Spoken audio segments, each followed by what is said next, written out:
Estamos na reta final da nossa ciranda. Essa aqui é a penúltima mesa. Eu quero dar um bom dia especial a todos aqueles que concorreram para o sucesso desse evento. Como o Agostinho falou ontem,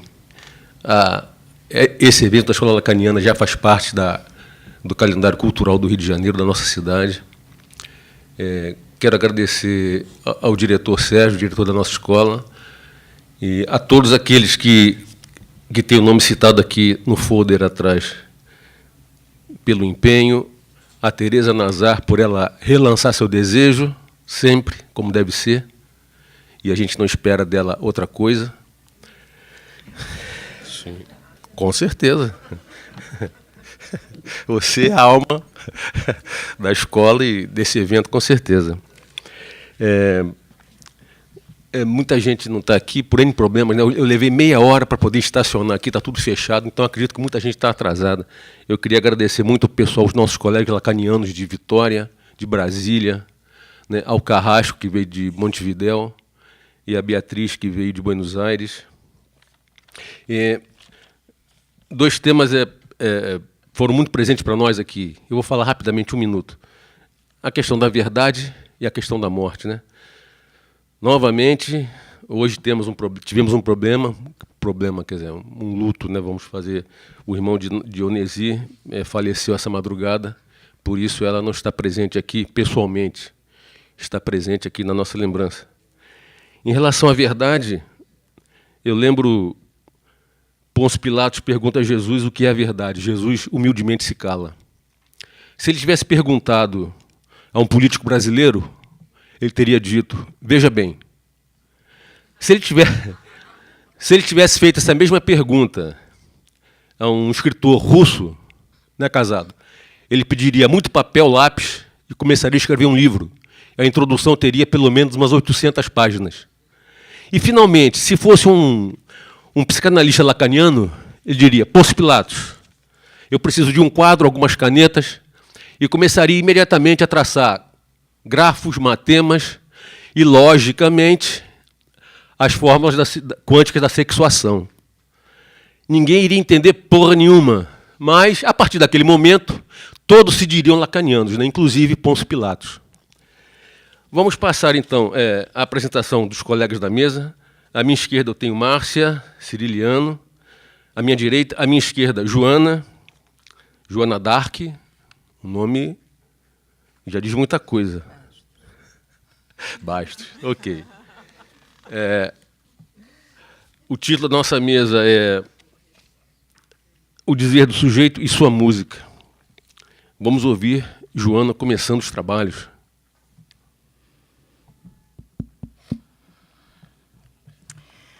Vamos lá. Coube a mim iniciar, né?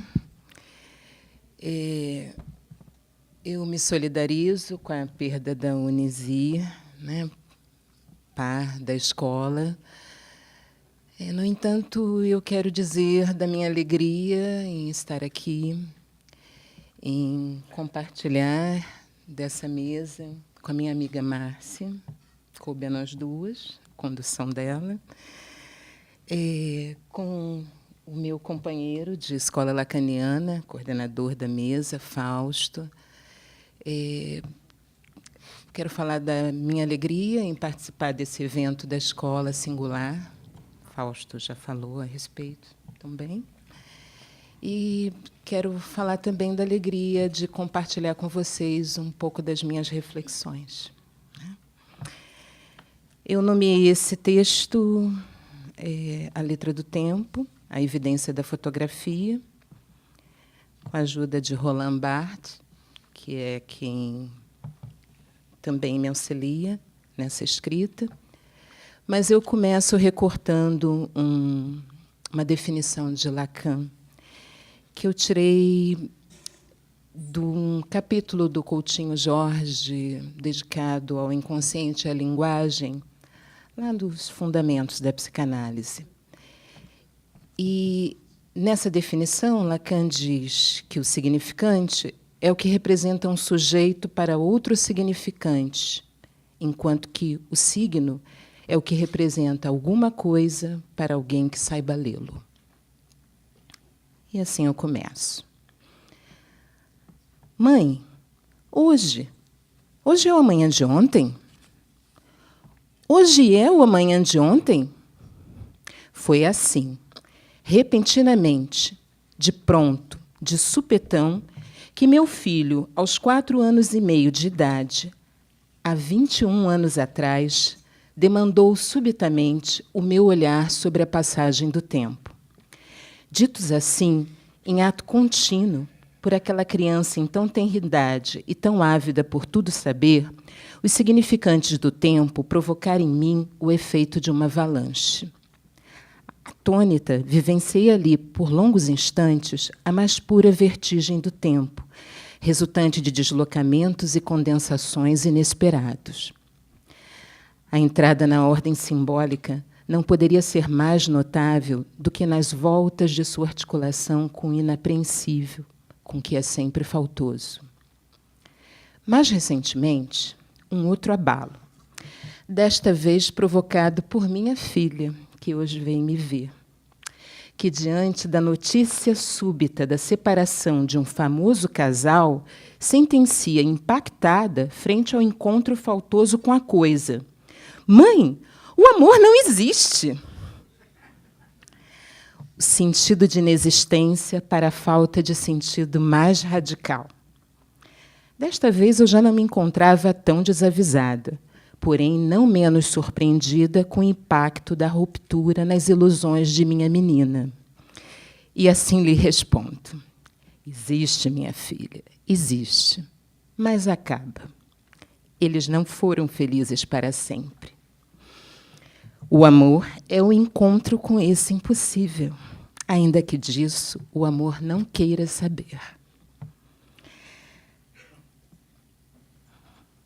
Partir dessa ruptura radical, desse encontro violento com o real, para uma articulação simbólica que pudesse abrir mão de uma concepção imaginarizada do vínculo amoroso, mas que, ao mesmo tempo, permitisse se valer dessas imagens para dar lugar ao deslizamento da cadeia dos significantes em torno do violento do encontro amoroso, foi o ato que possibilitou a insurgência da fotografia como signo de possibilidade de enunciações em torno deste tema. Enodar a um só tempo os registros do real, simbólico e imaginário em torno da articulação do antagônico do amor e da violência, ancorada na linguagem, estatuto do humano, para dizer acerca daquilo que nos falta. Loucura navegar por este tema árduo, duro e laborioso, mas isso tem sido possível através do auxílio luxuoso do livro A Câmara Clara, de Roland Barthes, escrito como um diário, de abril a junho do ano de 1979. Valendo-se de fotografias que lhe tocam, de sua própria experiência com elas e do luto que sobreveio à morte de sua mãe, Barthes ilumina, através de suas reflexões, o ponto em que a imagem roça no real de temas obscuros e ambíguos para o humano, como a imagem, a morte, a memória, o tempo e o luto. Para tal, somente algumas fotografias, não todas. Algumas fotografias nos afetam, outras não. Barthes é guiado desde o princípio e ao longo de toda a sua escritura pela obstinação de saber o que a fotografia era em si. Tal como minha filha, em relação ao amor, ele não estava tão certo de que a fotografia realmente existisse. Desde o princípio, Barthes aponta para a desordem que a fotografia representa. Mostra o quanto ela escapa às classificações, que são sempre exteriores à sua essência, e define. Ela é inclassificável, ela se esquiva. A essência da fotografia, diz ele, caso exista, só pode ser o novo de que ela foi advento. À medida que o texto avança, a batida do isso se corporifica. Aliás, para ele, uma fotografia sempre está no extremo de gestos como um isso, um tal, um olhem, olhem, o extremo de um apontamento, esse elemento indicial da linguagem, esse índice de alguma coisa. E assim ele vai revelando. Abre aspas. O que a fotografia reproduz ao infinito só ocorreu uma vez. Ela repete mecanicamente o que nunca mais poderá repetir-se existencialmente. Nela, o acontecimento jamais se sobrepassa para outra coisa. Ela reduz sempre o corpus de que tenho necessidade ao corpo que vejo. Ela é o particular absoluto, a contingência soberana, fosca e um tanto boba, o tal foto, e não a foto. Em suma, a tiki, a ocasião, o encontro, o real em sua expressão infatigável. Fecha aspas. Ao dizer que a fotografia é inclassificável, Roland Barthes estabelece que não há qualquer razão para marcar qualquer uma de suas ocorrências, pois elas estão privadas daquilo que ele chamou de princípio de marcação. Isso quer dizer que elas não portam a consistência necessária para ter acesso à dignidade dos signos de uma língua. Para ele, fotos são signos que não prosperam bem. Ele diz que coalham como leite. E complementa de forma intrigante: seja o que for que ela dê a ver, e qualquer que seja a maneira, uma foto é sempre invisível. Não é ela que vemos. Perturbador, aquilo que fica turbando. Mas é aí, justamente aí, é nesse ponto que algumas fotos me mobilizam, me agitam, me lançam para outro lugar, permitem o meu deslocamento e me põem a trabalhar. É quando o invisível se conecta com o indizível e faz pressão, tal como para Roland Barthes, a pressão do indizível que se quer dizer. Isso para ele tem nome, aventura. É este o significante que ele captura na busca por compreender a atração que determinadas fotos exerciam sobre ele. Tal foto lhe advém, provoca o estalo, outra não. É isso que permite fazer uma fotografia existir. Há nas imagens uma ponta de lança. É esse eixo que se articula com o duplo, com o ambíguo, o ambivalente. A questão do duo para o humano é da estrutura e estará sempre presente em nossas ambiguidades, dicotomias e contradições. A psicanalista Márcia Ceriliano, aqui presente, no seu escrito Canto Lírico e Objeto Voz, aborda um eixo significante dessa ambivalência quando discorre sobre duelos e duetos em torno da voz, esse objeto primordial que faz duo com o olhar frente ao real. Em se tratando de imagem, o duplo é algo que sempre afetou o humano. O tema já foi tratado de forma mítica ou insana ao longo da história. Muito antes das selfies fotográficas da atualidade, que não chegou a testemunhar, Barthes assinala na Câmara Clara o quanto a possibilidade de ver-se a si mesmo fora do espelho é algo recente na história humana e de como isso mobiliza a dissociação do eu. É justamente aí que reside a inovação e a revolução da fotografia, o advento de mim mesmo como outro. Ora, se não é exatamente isso que a selfie atualiza a todo momento, um outro de mim que me vê a todo instante, que me autentifica.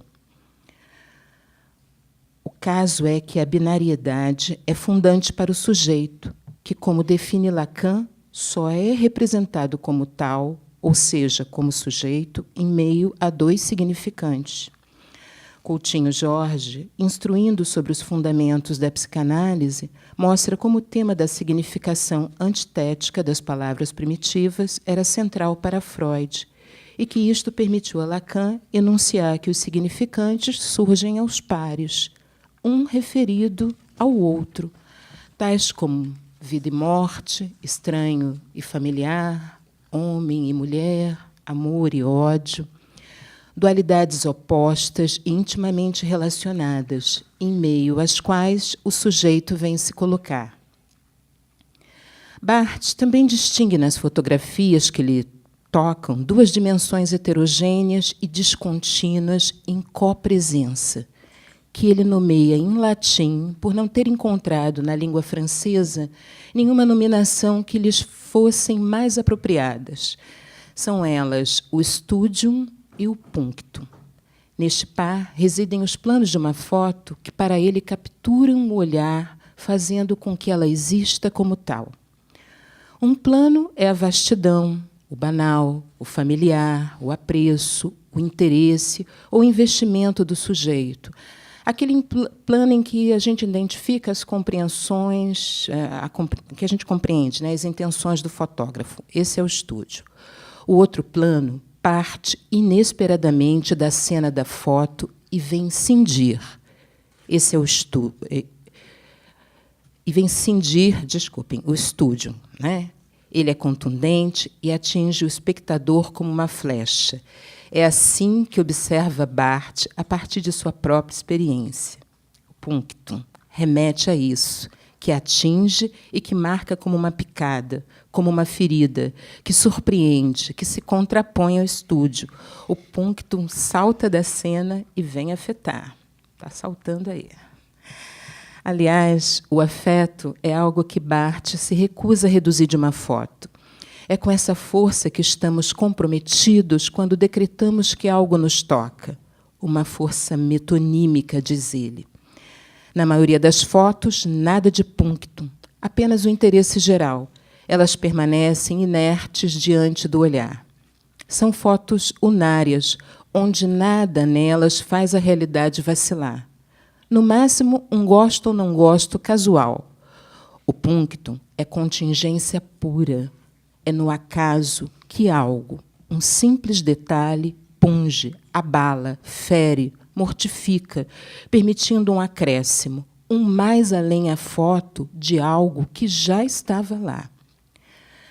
Ora a indiferença, ora a perturbação, ora a confusão, ora o ordenamento, ora o visível, ora o invisível, ora o banal, ora a projeção de algo que já estava lá. Para Barthes, a fotografia pertence à classe dos objetos folheados e afirma que é para não ser a louca que a fotografia se aproxima da arte. Não da pintura, como muitos acreditam, mas da arte da representação. Ela imobiliza uma cena rápida da existência em seu tempo decisivo, lançando um flash de luz sobre o obscuro de nós mesmos. Vivo, morto, morto, vivo. Como na brincadeira de criança, onde a imobilidade e o movimento rápido encenam o jogo da existência. Há na fotografia a imobilidade da morte e a cristalização do vivo. Barthes lembra a relação original do teatro com o culto aos mortos, onde os primeiros atores eram as pessoas da comunidade que pintavam o rosto para representarem os mortos. Ontem isso foi lembrado aqui, né, em relação ao México. A fotografia, ao capturar a imagem viva do momento presente, a mantém assim, imobilizada através dos tempos, possibilitando algo da ordem de um esmagamento do tempo. Lembro-me de uma analisanda que chega à sessão perturbada com a visão de uma foto antiga que lhe foi mostrada, onde ela não se reconhecia, ainda que lhe dissessem: olhe, olhe, é você. Um puncto aberto por uma foto histórica na visão da passagem do tempo. Um Unheimlichen que só a fotografia produz. Uma foto pode dar ao sujeito a possibilidade de ver mais além. A intrusão excessiva da fotografia na atualidade não seria para permitir a visibilidade desse mais além, desse isso é?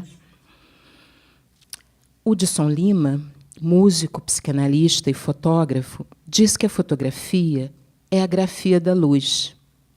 Portanto, ela grafa com luz o obscuro do nosso tempo e do tempo de cada um. Eu pergunto, o que a imobilidade que a fotografia encena repetidamente pode produzir de movimento na cena da vida? O que ela revela dessa cena?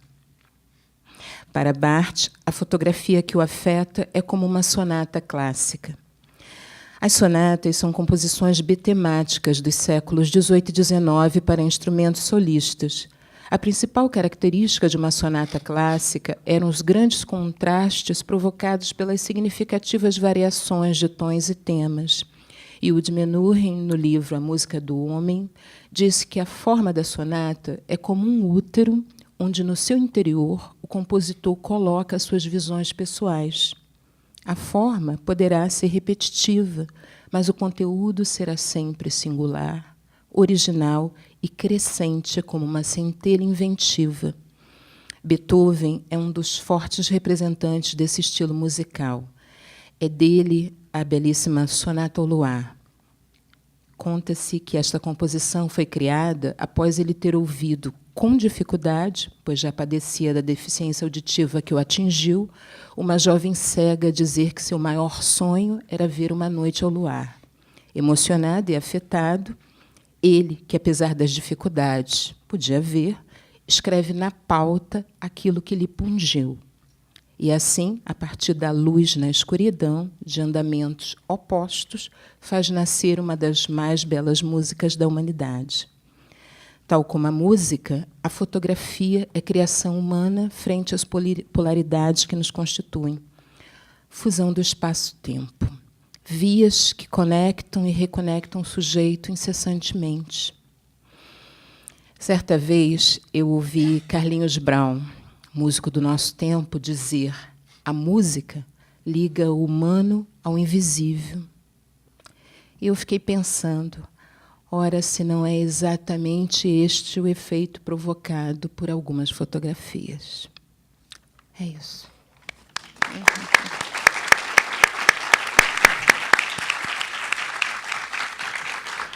Vamos ouvir Márcia.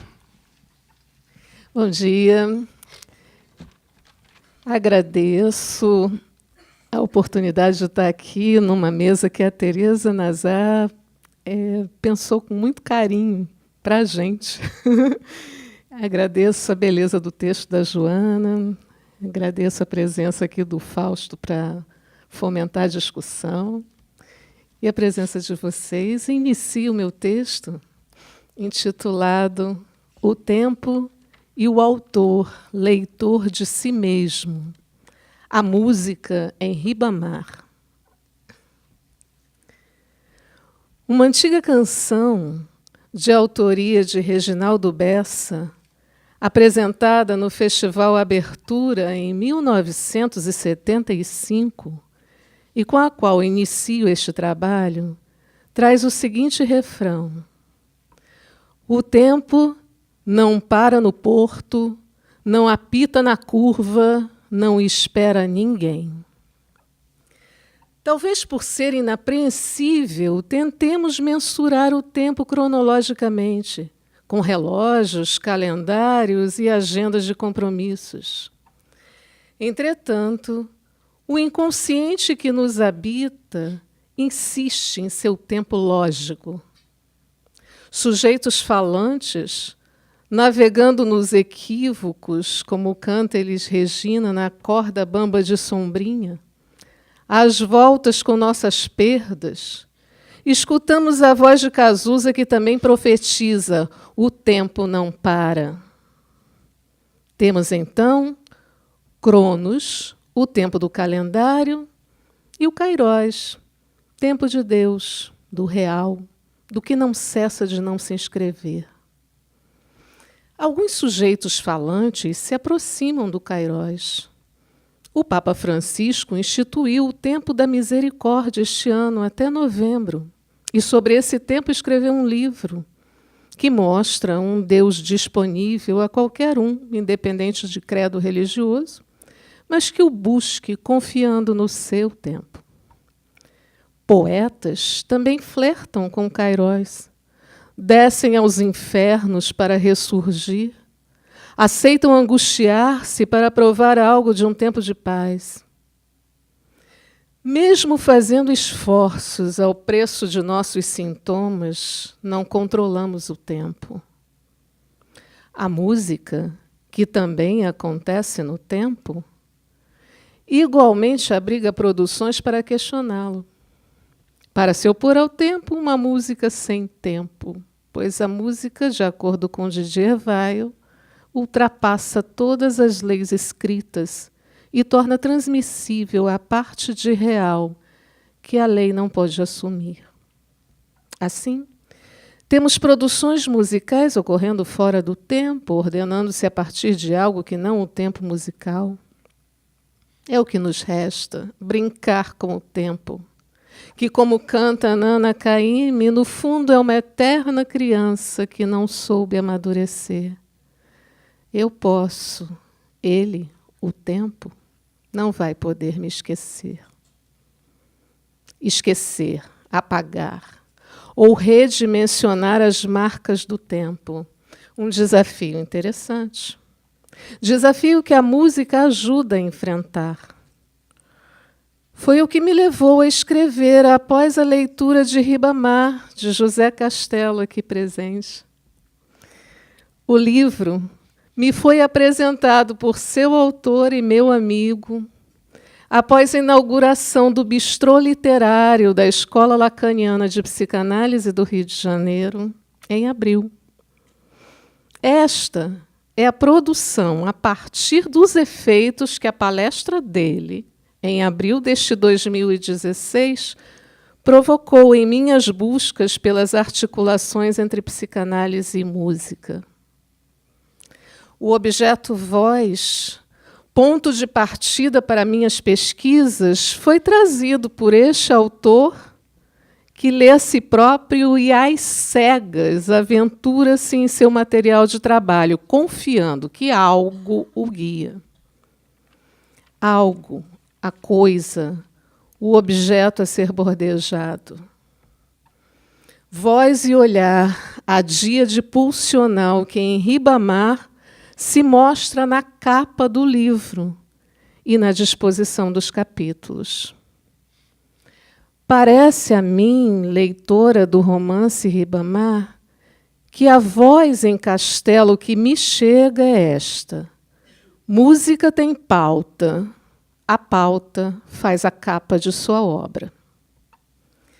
Um enigma perpassa o livro quase em surdina, na voz baixinha de um acalanto, uma voz em música conhecida pelo termo italiano sottovoce. O menino José parecia ter um olhar de peixe morto, sampaco. Ele, Kafka, às voltas com olhos, aves, com o pai, com uma carta ao pai. Para saber sobre o pai ou sobre si mesmo, José vai a Parnaíba. Toma notas, encontra personagens curiosos, recorda fatos da infância, retorce e revira a carta ao pai. Por se saber sem saber, ele escreve. Lacan nos avisa, uma carta sempre chega ao seu destino. Ribamar é, em sua leitura, um vai e vem, caminhos e pensamentos que se entrelaçam, personagens de uma história de vida, como toda história, uma ficção. Tecendo a trama de seus próprios fantasmas, um acalanto, que a literatura acadêmica mostra esforços em decifrar seu lado de horror. Sim, o acalanto pouco tem de apaziguador. É para lutar contra os terrores que ameaçam o sono que o acalanto se impõe, na voz de quem embala o bebê que teima em não dormir. O acalanto, para o autor de Ribamar, cumpre sua função. Se um dia fez dormir o mimoso José, cobra seu lugar na trama da vida, na querela dos tempos. Embala, mas também retorna, inferniza, busca produção. Os significantes de uma vida e a letra, o ritmo do acalanto sustentando a canção nomeada pelo autor, Cala a Boca. Em recente colóquio internacional da voz, há um mês, em Florianópolis, a musicóloga e psicanalista Claire Gilly trouxe uma reflexão em um artigo inédito, não traduzido, mas autorizado a mim a compartilhar na ciranda. Sotto voce, la voix mise au secret. Nele, a autora faz uma distinção importante a partir de pesquisa dos significantes secret e indicible. O segredo secreto pode ser colocado em palavras, mas não divulgado. O indizível seria o que não pode ser dito, mas está presente no fundo de si mesmo. Palavras da Claire. Mas parece que isso se refere às palavras. O que dizer quanto à música? Castelo dispõe seu livro em 8 capítulos que, quando se dá conta, palavras dele, se vê diante das 8 notas musicais. 8? As notas para a realidade musical do Ocidente são 7, mas ele inclui a pausa. O curioso é que a 8ª nota seria uma repetição da primeira em uma escala diatônica, dó, ré, mi, fá, sol, lá, si, dó. Castelo, sem fazer a nota se repetir, dá lugar ao silêncio, ao vazio. A nota está ali, tem seu valor no tempo da música, mas não soa. Ou soa de outra maneira. Assim como na capa do livro, um acalanto contém a obra. Canção que veio do pai, que ninava o autor-leitor.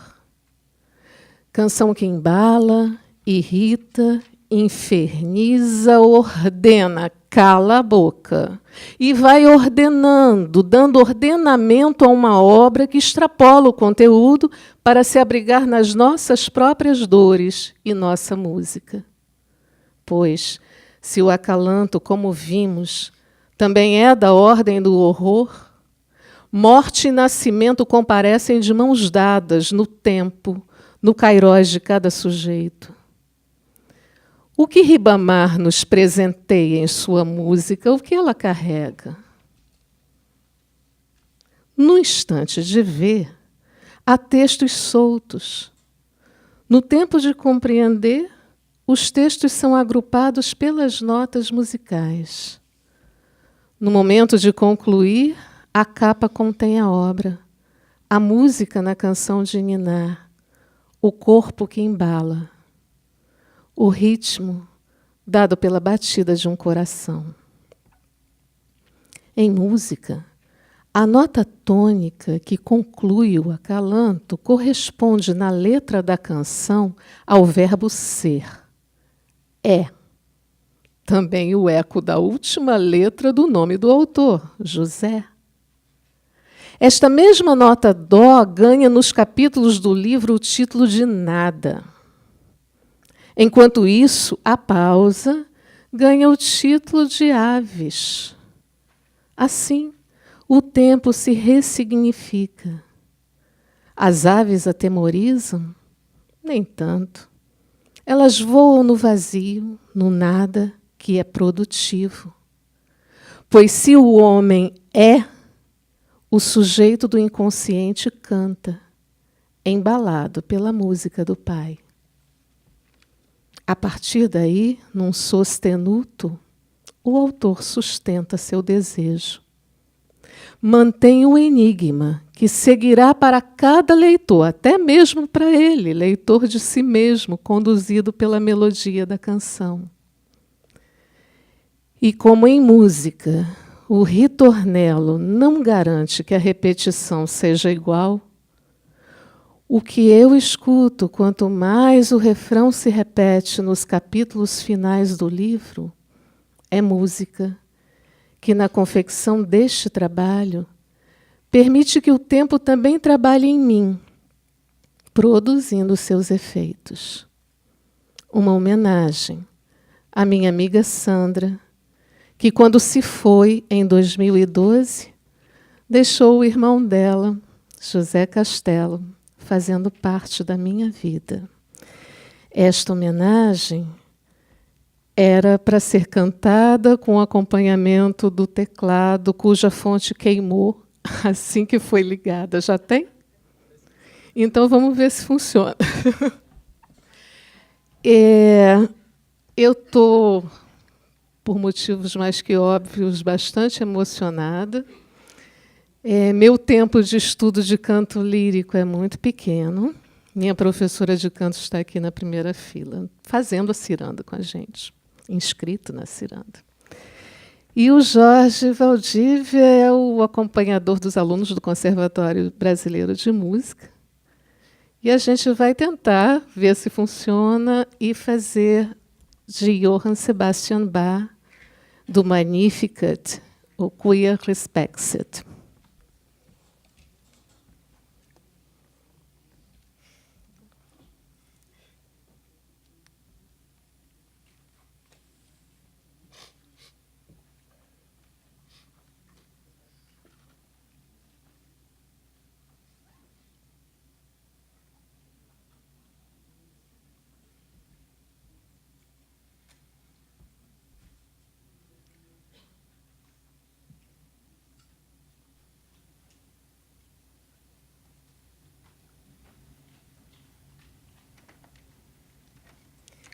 Se tudo der certo...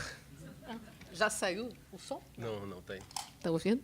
Se tudo der certo, eu quero dedicar essa canção também ao Onésir, que estava muito a fim de participar dessa discussão nossa aqui. Conversou com a gente, não sabia dessa história de eu cantar. Enfim, vamos ver o que sai.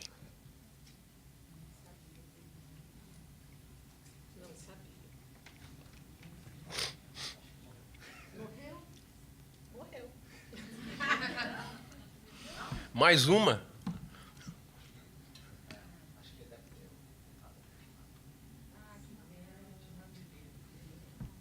Vocês conseguem escutar a capela?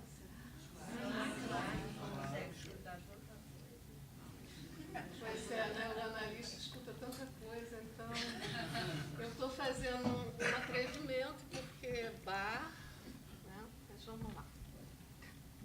A Sandra merece, o Zé também, pai.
Eu vou fazer uma pergunta a cada colega e depois a gente abre, né, Tereza, para as pessoas que quiserem fazer alguma questão também para a mesa.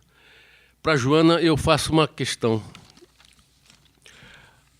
Ela cita Carlinhos Brau, que ele diz: a música liga o humano ao invisível, né? Eu pergunto, como se nomeia esse invisível? Do que se trata? É fácil essa, né? Eu acho melhor responder, depois eu... Né? Depois do canto da Márcia, eu ainda preciso responder? Ai, gente. Vamos lá, eu vou chamar mais uma vez o autor que me ajudou a navegar por esse tema. O Roland Barthes, ele fala, né, ele é intrigado com o afeto de certos discursos. Nesses discursos, ele inclui a fotografia, e não é sem a música, sem a poesia. E eu vou trocar um pouquinho essas palavras de lugar. Eu diria discurso dos afetos também.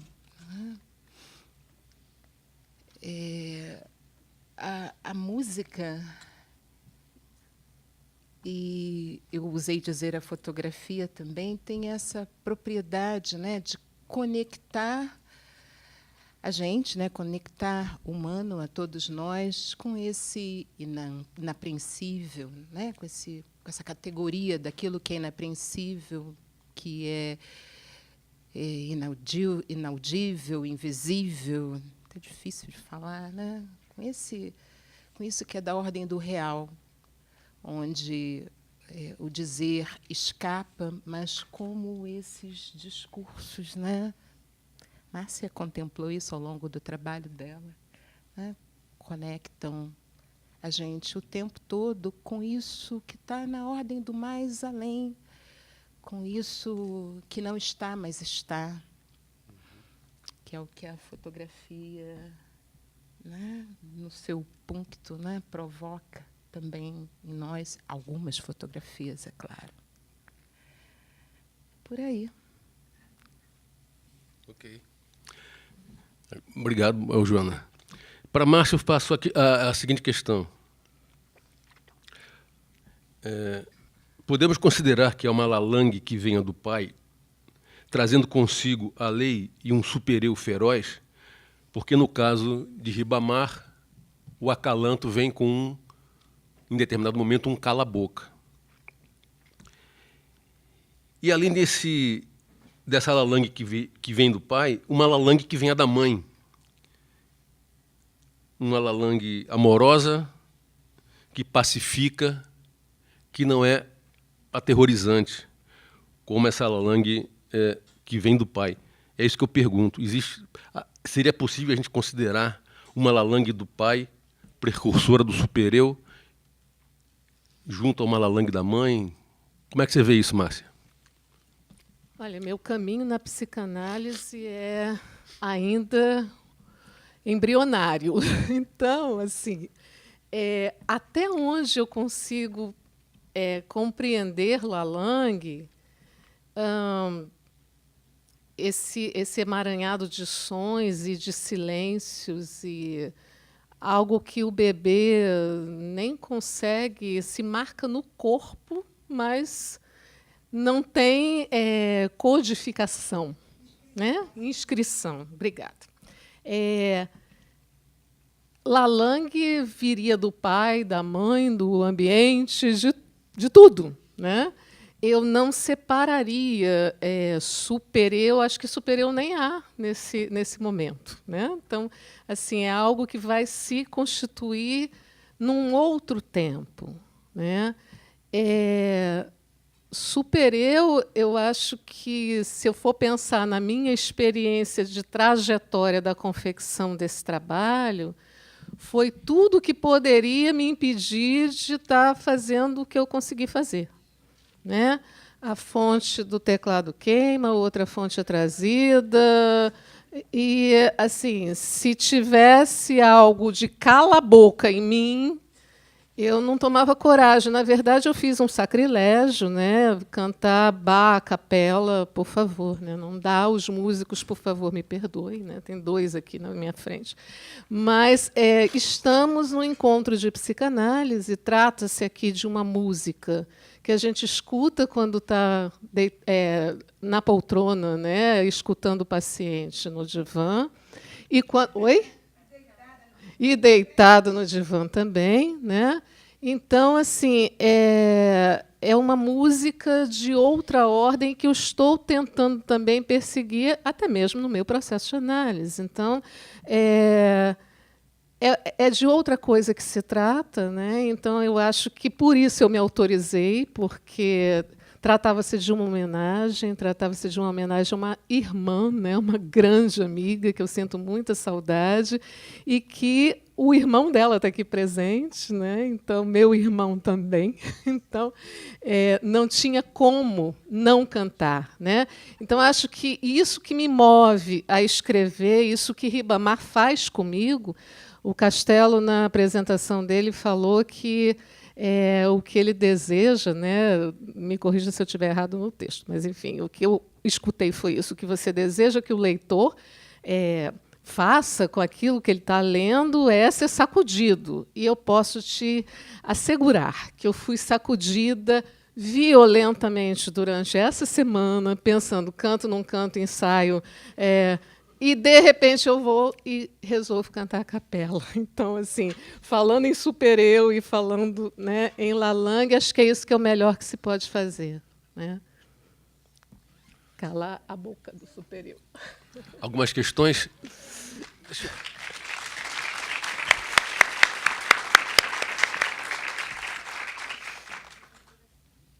Alô? Beth. Alô, alô, alô. Estão ouvindo aí? Está aberto o microfone? Elizabeth. Obrigada. Bom, eu adorei, né? Eu tenho 2 perguntas para fazer para a Márcia e um pedido para a Joana. A da Márcia, uma delas, eu acho que ela já sabe, que a gente vem conversando, né?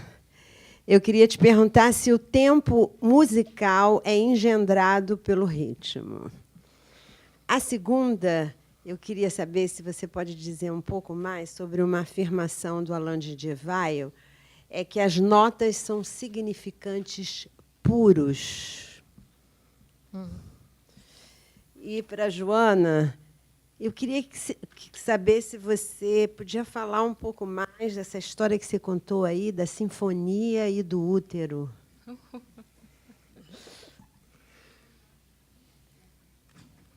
A gente vai respondendo ou vem as perguntas?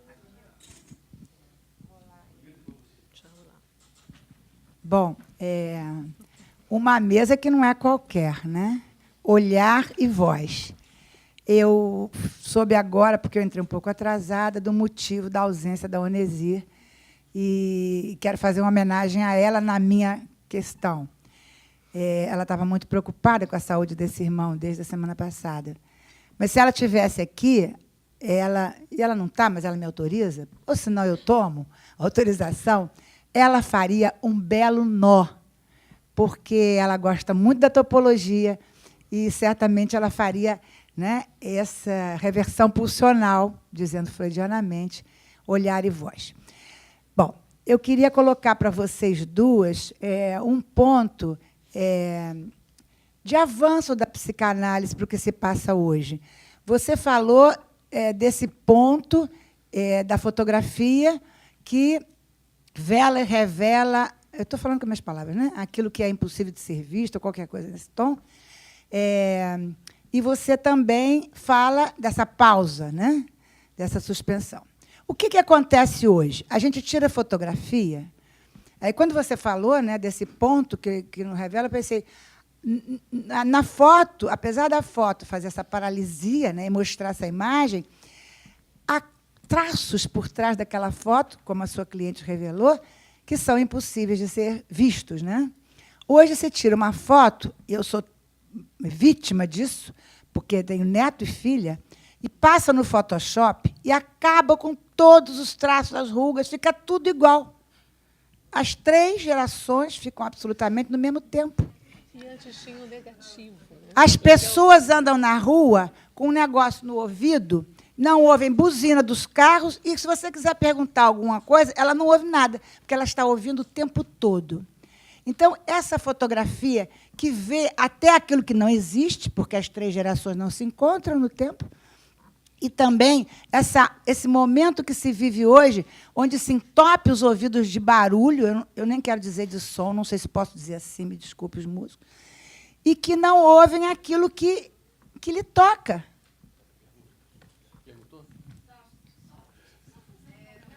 Ana Benjó está na frente. Ana, essa foi Tereza Meloni.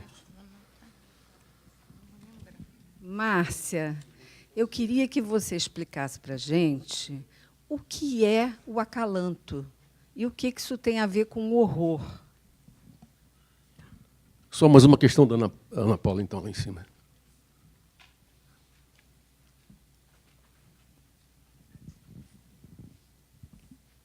Bom dia. Na verdade, não é nenhuma questão, é só um comentário a partir da resposta que a Márcia, a Márcia também deu, a Joana deu para a sua questão, que é sobre o filme Ela. O Abílio até falou ontem desse filme aqui, que é um homem que se apaixona pela voz de um sistema operacional, né?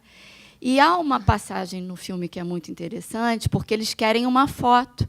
Mas, se ele está apaixonado por uma voz, ele não pode tirar foto com ela, né? E aí eles combinam que eles teriam algumas músicas para registrar alguns momentos, e essas músicas seriam a fotografia deles, né?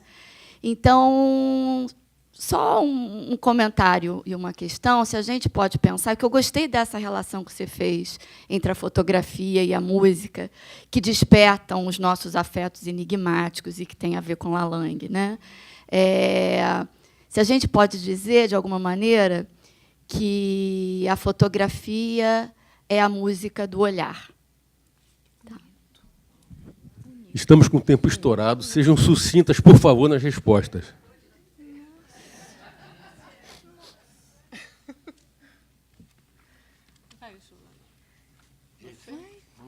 Muito atrasado, vamos. Caramba, ser sucinta. Vamos lá, vamos lá.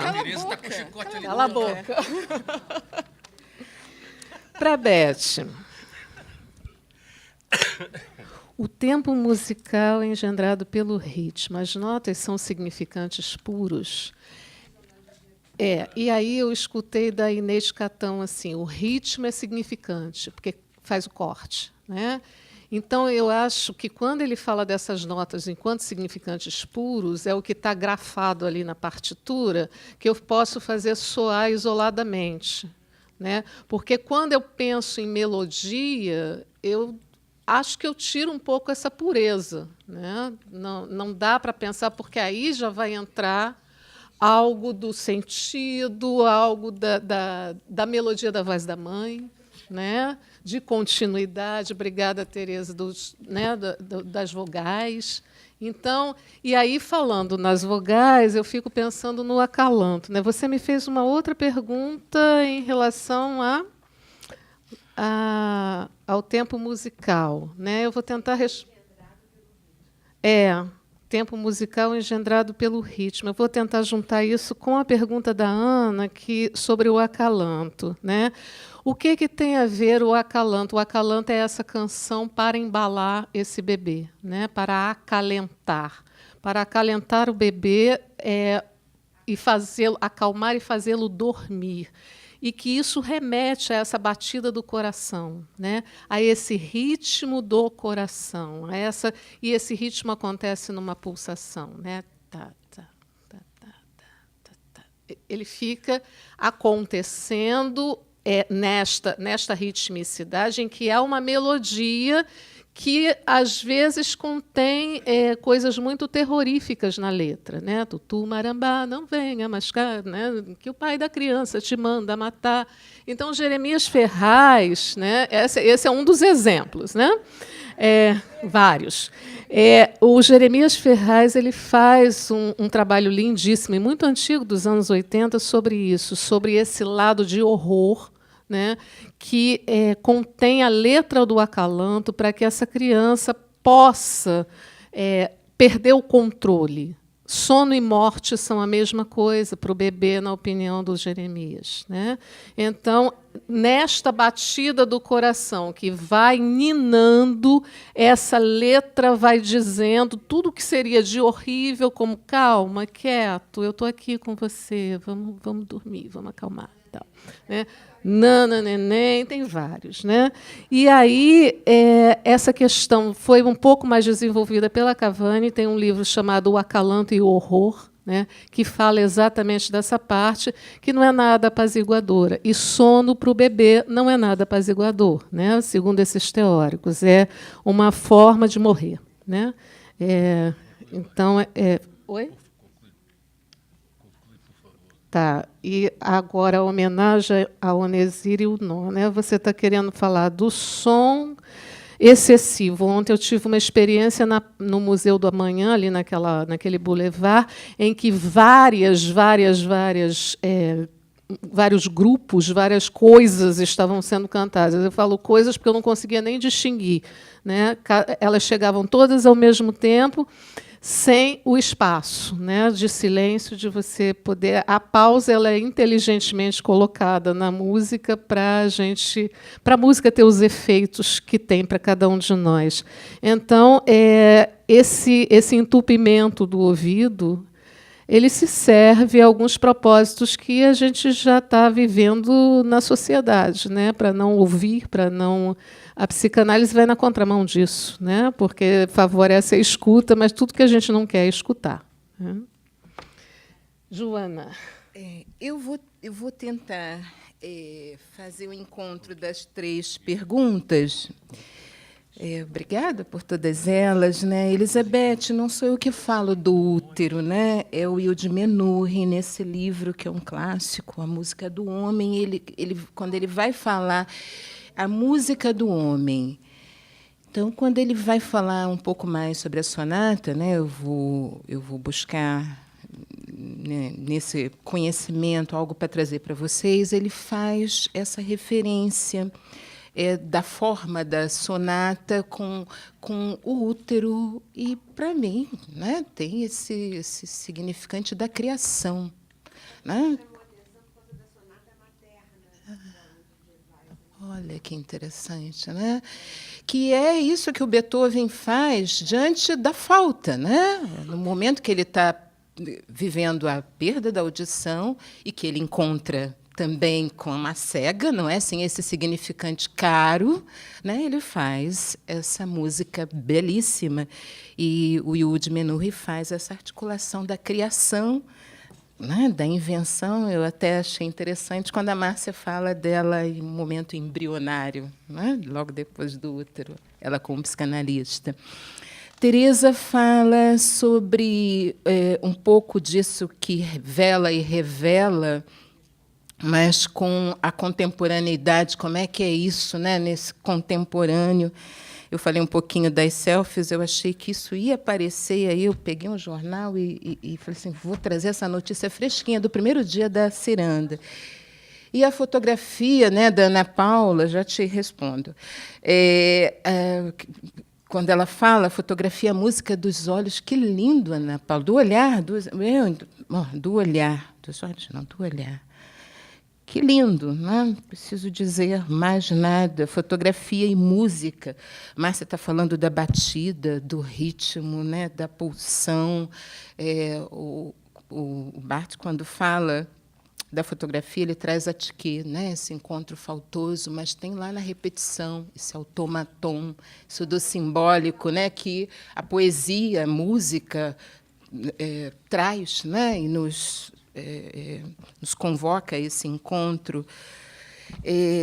Com relação à modernidade, né, Eu sou sempre tomada com isso que me tira do lugar, né? Com isso que me aponta para uma outra direção, para esse mais além. Eu vou em busca disso, e é isso no texto do Barthes que me provoca em relação à fotografia, que tem a ver com o que ela também provoca em mim. E olha só o que eu vi no jornal de sexta-feira, quando a gente estava iniciando a ciranda aqui. Eu vou tentar ler rapidinho. Quando lançou o novo iPhone, no início do mês, o CEO da Apple, Márcia, Tim Cook, eu acho, gastou alguns minutos para falar das 2 câmeras que o modelo 7 Plus traz. Dá para tirar fotografias melhores, ele explicou. Tirar o foco do fundo, dar zoom com mais qualidade, tudo é verdade. Mas há outras maneiras de resolver estes problemas. O verdadeiro motivo pelo qual o celular mais caro tem 2 câmeras é outro e não foi explicada. Chama-se realidade aumentada. Essa é a primeira onda da realidade aumentada. Imagine um GPS vivo. O celular fica no para-brisas do carro e, ao invés de apresentar um mapa esquematizado da cidade, põe as setas de direção na imagem da rua à sua frente. Isso é realidade aumentada. Preencher com informação ou objetos virtuais o ambiente em que estamos. A primeira geração, um tanto rudimentar, já está nas ruas. É o Pokémon Go. Só distração. As possibilidades são inúmeras. Pokémon é rudimentar, justamente porque falta aos nossos celulares a segunda câmera. Hoje, a tecnologia permite que um jogo coloque um monstrinho amarelo virtual no meio da imagem da praça. Mas é como se fosse um desenho em acetato numa janela. Não tem volume, não ocupa um lugar específico no espaço. Ninguém passa na frente dele. Acaso o objeto virtual estivesse em um ambiente tridimensional, ele ocuparia uma posição específica. Pessoas passariam pela frente e por trás, para que a ilusão de que a coisa virtual pareça realmente estar lá. Isso é fundamental. O que as 2 câmeras fazem, cada qual com uma lente distinta, é conceder ao celular dados suficientes para que compreenda o ambiente tridimensional à sua frente. O software do aparelho compara as 2 imagens captadas e, por triangulação, constrói um mapa do espaço. A corrida pela realidade aumentada está a todo galope. Ora, se não é essa vacilação da realidade que eu busco o tempo todo, com o apoio da tecnologia. Estamos encerrando a mesa. Muito obrigado a todos.